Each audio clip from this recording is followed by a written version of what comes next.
Allahu Akbar. Nauzubillah ya para wanita sekalian. Saya pernah berjumpa dengan seorang wanita yang berkejaya. Maksudnya berniaga dia, rezeki dia luas, sampai ketika dia rasa sombong. Dia rasa, ustazah, semua benda saya yang tanggung lah. Suami saya gaji dia kecil je, kerja kilang 1,000 lebih je ustazah. 1,000 lebih apa sangat? Saya berniaga, saya kerja gini-gini, gaji saya lebih kurang dalam 5-6 ribu, pendapatan saya 5-6 ribu. Hampir semua belanja anak, kalau nak harap gaji dia, tak dapat kami nak bercuti, tak dapat nak guna kereta tu. Saya tak dapat lah ini. Jadi memang kadang saya rasa macam, apa fungsi suami saya? Saya kata, Puan tak sedar kan, rezeki yang Puan dapat tu sebenarnya sumber daripada sabarnya suami Puan dengan Puan. Dan mungkin suami Puan tak pernah berhenti berdoa untuk Puan. Dia berdoa dalam diam. Kita tak tahu sumber. Allah boleh sekat sumber bisnes kita, rezeki kita anytime bila masa. Allah boleh tarik dia bila masa.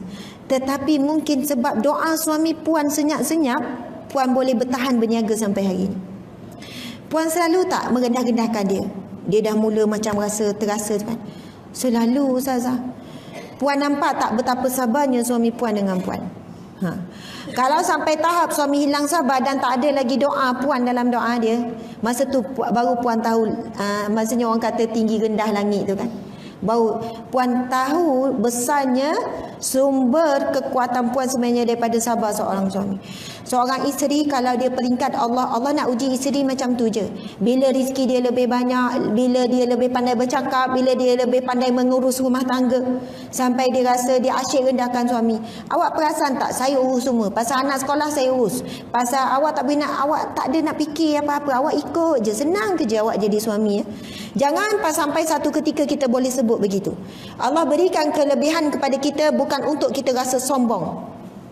Memang orang perempuan ada kelebihan tu, dia pandai mengurus, dia pandai fikir, idea dia bernas. Bak bercuti janganlah tanya suami, bang kita nak pergi jalan mana?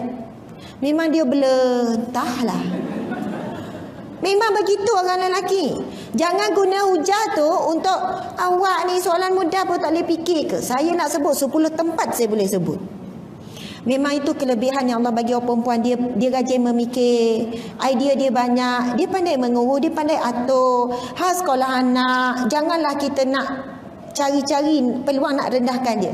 Pasal sekolah anak, awak fikir tak? Awak tahu tak pasal beg, pasal kasut, pasal alat tulis, pasal ni? Yuran berapa? Berapa yuran? Melopong suami tu kan? Tak tahu. Awak tak tahu apa? Semua saya fikir. Kelas berapa? Anak, awak tahu tak anak dapat anugerah?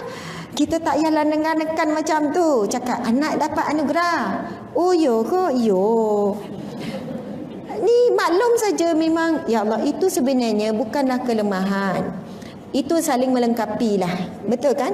Kalau kita nak berhujah, nak kata itu kelemahan, sampai tua, sampai meninggal lah kita ni mengumpulkan kelemahan. Ya, dia tak ambil tahu. Bila minta duit, dia bagilah. Itu, ini memang tu. Memang orang lelaki kalau adalah alat masuk dalam kepala dia, alat tu memang keluar cepat. Keluar, kosong. Maksudnya highway, straight, tak ada jam apa-apa. Masuk je, keluar balik. Masuk dalam otak perempuan memang jam. Banyak sangat fikir. Semua benda simpan. Jumpa juga sampah 30 tahun yang lepas. Kenangan-kenangan pahit. Tak dibuang lagi. Dah berulat apa dah sampah semua. Memang berbulan baru boleh keluar lah alat tu. Memang begitulah. Dan jangan jadikan itu satu kekurangan. Jadikan itu saling melengkapi. Subhanallah. Alhamdulillah. Okey, kita tengok lagi.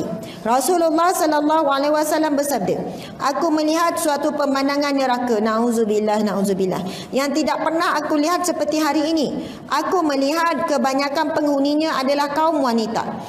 Para sahabat bertanya, kenapa wahai Rasulullah? Rasulullah sallallahu alaihi wasallam bersabda, kerana kekufuran mereka. Mereka bertanya semula, kekufuran mereka kepada Allah? Nabi menjawab, kekufuran mereka terhadap suami dan kekufuran mereka terhadap perlakuan baik.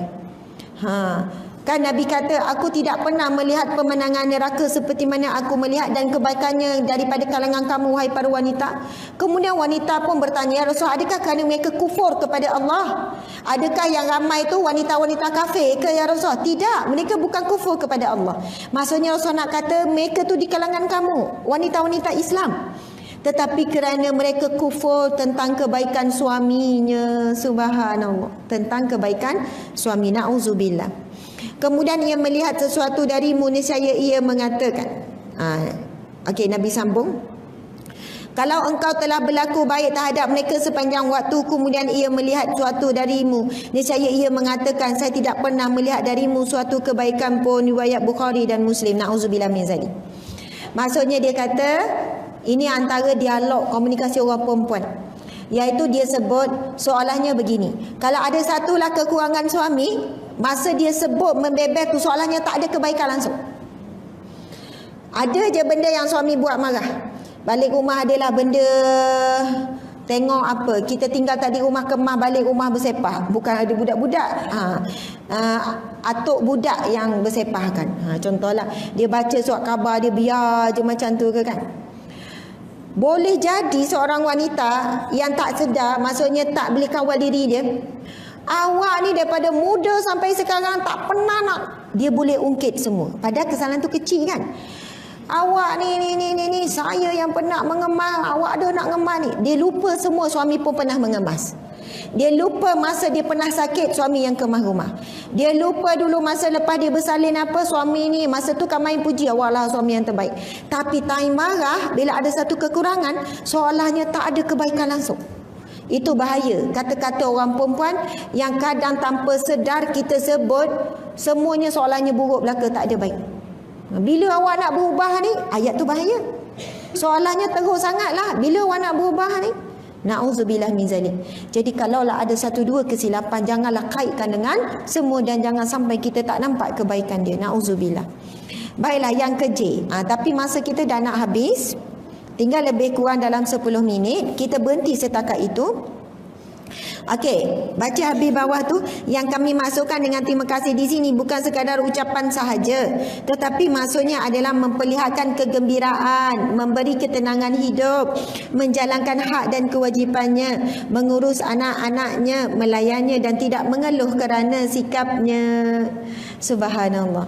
Sebenarnya dalam perkahwinan bukan saling menerima kelebihan. Kekuatan adalah saling menerima kekurangan. Itulah kekuatan dalam sebuah rumah tangga. Kalau suami kita nak sebut kekurangan kita, kita tak mampu nak dengar. Percayalah, kita tak mampu nak dengar. Kalau kuat sangatlah rasa, kental sangat hati kita, cubalah.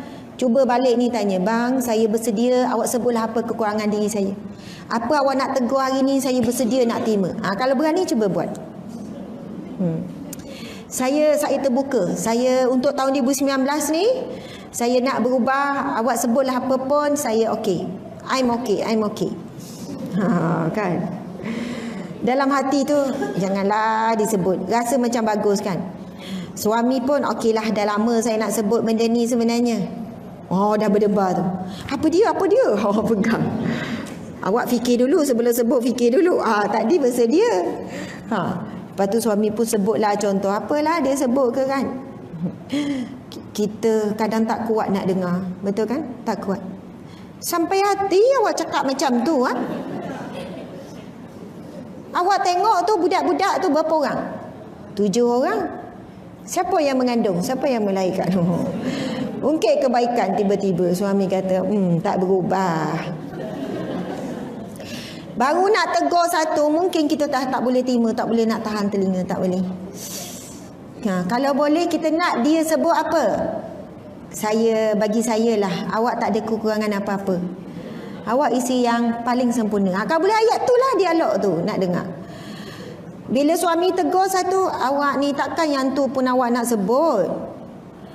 Banyak-banyak kelebihan pengorbanan saya, takkan yang tu satu awak nak ambil kisah juga. Kita tak sedar masa kita komplain dia. Sebab itu sebenarnya dalam perkahwinan, kekuatan yang kuatnya adalah bila kita saling mampu menerima kekurangan. Sampai kita tak sebut dekat mulut. Sebab kita melihat kelebihannya. Bukan senanglah nak buat, bukan senang. Allahu Akbar. Mulut tu ringan kan? Cakap komplain percuma, tak payah bayar. Sebab tu mudah je nak komplain.